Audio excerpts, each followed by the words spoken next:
नमस्कार, मैं श्यामगिरी। आज के कार्यक्रम में आप सभी दर्शकों का स्वागत है। चंद्रबाबू नायडू अब दिखाएंगे मोदी को अपना रंग। चंद्रबाबू नायडू मोदी को अपना रंग दिखाएंगे अब, क्योंकि बिसात तो बीच गई है, चक्रव्यूह रचा जा चुका है। और जब रचा जा चुका है तो अब यह बात समझ आ रही है कि चंद्रबाबू नायडू के बेटे नारा लोकेश नीतीश कुमार से क्यों मिलने गए थे चुनाव के वक्त, जबकि नारा लोकेश हिंदी नहीं जानते, हिंदी नहीं समझते हैं, या तो तेलुगु बोलते हैं वह या तो इंग्लिश बोलते हैं। तो चंद्रबाबू नायडू के बेटे नारा लोकेश मिलने गए थे नीतीश से।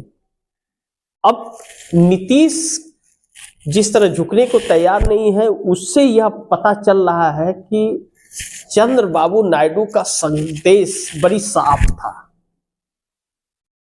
मोदी सरकार से पीछा छुड़ाने की एक पटकथा सी लिखी जा रही है।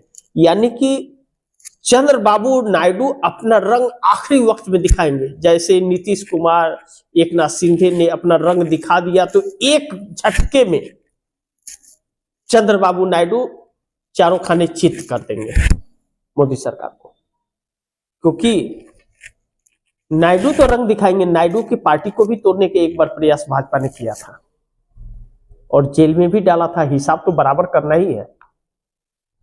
लेकिन नीतीश नायडू दोनों मिलकर राहुल गांधी का देंगे क्या साथ, यह एक मुद्दा बहुत महत्वपूर्ण है और इस पर चर्चा भी होनी चाहिए कि अब देखिए, यहां पर दो चीजें हैं और एक ही राह पर जाकर के मिल रही हैं। चंद्रबाबू नायडू का कांग्रेस से संपर्क में रहना, लगातार कांग्रेस के नेता से, रेवंत रेड्डी से लगातार संपर्क में रहते हैं। कर्नाटक के डिप्टी सीएम और प्रदेश अध्यक्ष हैं डीके शिव कुमार, उनसे बहुत एक अच्छी समझबूझ और दोस्ती कही जाती है चंद्रबाबू नायडू के। और रेवंत रेड्डी जो तेलंगाना के सीएम है कांग्रेस के, वह तो खैर बड़ी विश्वसनीय है चंद्रबाबू नायडू के, अब बहुत अच्छी बनती है, बहुत भरोसा करते हैं चंद्रबाबू नायडू उनसे, और कई बार साथ देखा भी गया। और वाईएसआर जगनमोहन रेड्डी ने यह बयान दिया था प्रेस कॉन्फ्रेंस करके आधिकारिक तौर पर कि चंद्रबाबू नायडू की राहुल गांधी से हॉटलाइन पे बात चल रही है। तो ऐसे में अगर चंद्रबाबू नायडू संपर्क में है तो नीतीश भी राहुल के संपर्क में है। बिहार को लेकर के यह कहा गया कि राहुल गांधी संपर्क में है, असदुद्दीन ओवैसी के संपर्क में है, असदुद्दीन ओवैसी कांग्रेस से बात कर रहे हैं, और जो 4 विधायक कांग्रेस के जेडीयू में शामिल होने जा रहे हैं वह राहुल गांधी के सहमति से हो रहे हैं।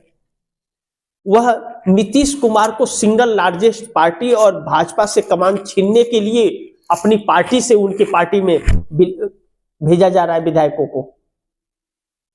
तो यह चीजें अगर है, नीतीश नायडू एक है वह और विपक्ष के साथ मिल करके कर रहे हैं, तो इसका मतलब है कि राहुल गांधी के साथ नीतीश नायडू दोनों खड़े हैं। जब मौका आएगा तो एक झटके में इंडिया गठबंधन सरकार बनाने का दावा पेश कर देगा और समर्थन वापसी का ऐलान भी हो जाएगा। लेकिन क्या अब यह कह सकते हैं कि मोदी और अमित शाह की सरकार की उल्टी गिनती शुरू हो गई? मोदी शाह की सरकार की उल्टी गिनती शुरू हो गई, क्योंकि इन दोनों ने जो पूरे देश में एक उथल पुथल मचा रखा है। आप दर्शक सोचिए, एक छोटा सा उदाहरण दूं आपको कि आप दर्शक यह देख लीजिए कि तालाब शांत पड़ा हुआ है, एक छोटा सा कंकर उसमें फेंक दीजिए तो पूरा तालाब उथल पुथल हो जाता है, पूरे तालाब का पानी ऊपर नीचे होने लगता है। तो अमित शाह और मोदी ने इस देश में जो उथल पुथल मचा करके रखा है, हर कोई परेशान है, साथ में समर्थन दे रही पार्टियां भी परेशान हैं और विपक्ष भी परेशान है। लेकिन दुर्भाग्य तो यह है कि इस देश का लोकतंत्र और संविधान तबाह हो रहा है। 140 करोड़ लोगों के साख दांव पर लग गई है और मोदी साहब को कोई फर्क नहीं पड़ रहा है। तो अब जैसे समर्थन वापस लेंगे तो मोदी साहब के सरकार की उल्टी गिनती शुरू है, वो तो अगर यह प्लानिंग चल रही है तो। लेकिन ज्ञानेश कुमार का इस्तीफा करवा कर मानेगा इंडिया गठबंधन। मुख्य चुनाव आयुक्त ज्ञानेश कुमार जो नया चुनाव आयोग बैठ करके तानाशाहियां कर रहे हैं, 200 नहीं कहा जा रहा है कि 300 सांसदों का समर्थन इंडिया गठबंधन को है ज्ञानेश कुमार का इस्तीफा करवाने के लिए। फिर तो मोदी सरकार नहीं बचा पाएगी। मोदी सरकार के बूते का दम नहीं है, में नहीं है वह दम कि वह बचा ले ज्ञानेश कुमार को, क्योंकि 272 और ज्ञानेश कुमार को नहीं बचा पाई तो फिर मोदी सरकार गिर जाएगी। क्योंकि ज्ञानेश कुमार को लेकर उनको बचाने के लिए अगर समर्थन नहीं है मोदी सरकार के पास, तो इसका मतलब सरकार चलाने का समर्थन नहीं है। अब यह देखना बड़ी महत्वपूर्ण होगा कि क्या होता है। परिस्थितियां दिन पर दिन बड़ी तेजी से बदल रही है।